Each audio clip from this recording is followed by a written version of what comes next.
Vous n'êtes pas en confiance, vous avez peur de l'échec, vous ne demandez jamais de l'aide, vous avez l'impression de ne pas mériter ce qui vous arrive. Tout ce que vous entreprenez n'aboutit pas, vous avez comme un sentiment également de culpabilité, d'ennui, de mécontentement, sans savoir pourquoi. Dans cette vidéo, je vais vous donner 7 conseils pour se débarrasser de l'auto-sabotage. Je m'appelle Yacine Al. Je suis coach professionnel et j'accompagne le changement des individus à la fois sur la dimension professionnelle et personnelle. L'auto-sabotage est un mécanisme inconscient qui empêche la réussite de ses projets. C'est une forme d'auto-nuisance, il peut avoir une forme d'autodestruction même à travers la distraction constante, les achats compulsifs, même les addictions. Par exemple, le manager de David demande de faire un rapport financier à présenter lors d'une réunion auprès de la direction. David n'a pas du tout envie de le faire. Alors il va repousser durant plusieurs jours le rapport. Le jour où il va commencer, sa femme tombe malade et il doit l'accompagner à l'hôpital. À la veille de la réunion, il rassemble quelques données pour faire une présentation médiocre. Il perd en crédibilité et en fiabilité auprès de sa hiérarchie. Lucas se donne l'objectif de perdre 3 kilos. Les 3 premières semaines, il est motivé, il commence à avoir du résultat, il perd un premier kilo, 2 kilos, mais tout d'un coup, sans s'en rendre compte, il ne peut pas s'empêcher de grignoter.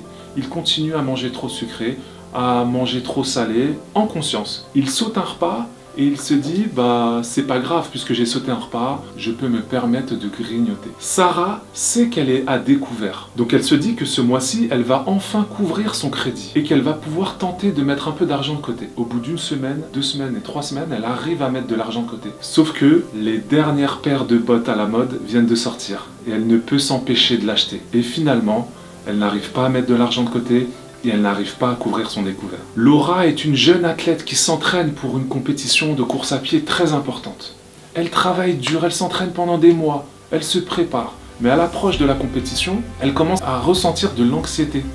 Laura commence à douter de ses compétences et de sa capacité à gagner. La veille de la compétition, elle sort avec ses amis, elle mange mal et elle reste éveillée très tard. Le jour de la compétition, elle est fatiguée et stressée. Pendant la course, elle commence à se décourager. Elle se dit qu'elle ne va pas pouvoir réussir à gagner dans ces conditions. Elle ralentit son rythme et elle fait une compétition médiocre. Un des éléments qui va vous permettre de comprendre que vous êtes en auto-sabotage, c'est déjà la désorganisation. La désorganisation totale. Vous savez, la personne qui est toujours en retard, qui se couche tard, qui mange mal, qui ne range pas ses affaires, qui a tendance un petit peu à faire traîner les choses, à reporter les choses. Ce sont des indicateurs d'auto-sabotage. L'auto-sabotage arrive souvent à la dernière minute. Juste au moment d'atteindre son but final, eh bien, ça échoue. Les causes de l'auto-sabotage, ce sont souvent les peurs. La peur notamment de se tromper. La peur de se tromper est en lien avec la peur de l'imperfection. C'est tout le temps la personne qui va vouloir être perfectionniste, à vouloir à ce que ce soit parfait, qui va avoir cette peur d'entamer quelque chose, parce que c'est pas suffisamment parfait. La peur du rejet, la peur de déplaire aussi. Il peut y avoir une peur de ressentir un inconfort ou la peur simplement de ne pas être à la hauteur. Donc cette peur, elle va générer une émotion. Vous savez, c'est une énergie, c'est un saboteur intérieur. Moi, je l'appelle comme une forme de résistant. Il y a un résistant intérieur qui vous parle, qui n'a pas envie de faire car il considère que nous ne le méritons pas, alors il va procrastiner, il va saboter et rejeter. Ce résistant intérieur vous dira jamais que c'est à cause de lui que ça ne fonctionne pas. Il va toujours vous dire que c'est à cause de votre entourage, c'est à cause de votre travail, c'est parce que vous avez des enfants, donc vous pouvez pas, forcément, vous êtes trop occupé à faire autre chose. C'est parce que c'est un élément extérieur qui va vous empêcher de le faire. C'est pas encore le bon moment aussi. D'ailleurs, ce ne sera jamais le bon moment. Les 7 conseils pour faire face à cet auto-sabotage, tout d'abord, c'est cesser de vous battre contre votre résistant intérieur.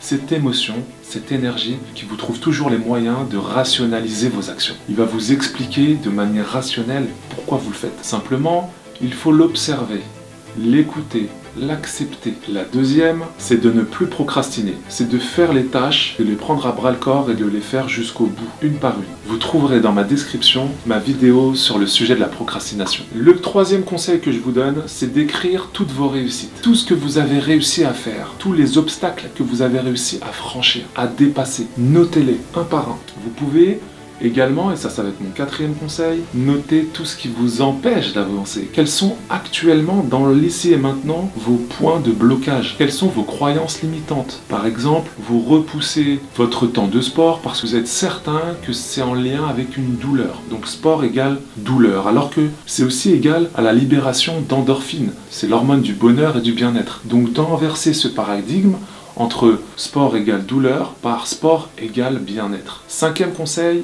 faites des choses qui vous sortent de vos habitudes. Einstein disait que la folie, c'est de faire toujours la même chose en espérant des résultats différents. Il n'y a rien qui va changer si vous ne changez rien. C'est en faisant des choses différentes que vous allez avoir des résultats différents. Mon sixième conseil, acceptez que vous êtes vulnérable et que rien ne peut être parfait. Vous allez attendre d'avoir tous les éléments pour attendre le bon moment. Mais ce bon moment n'arrivera jamais.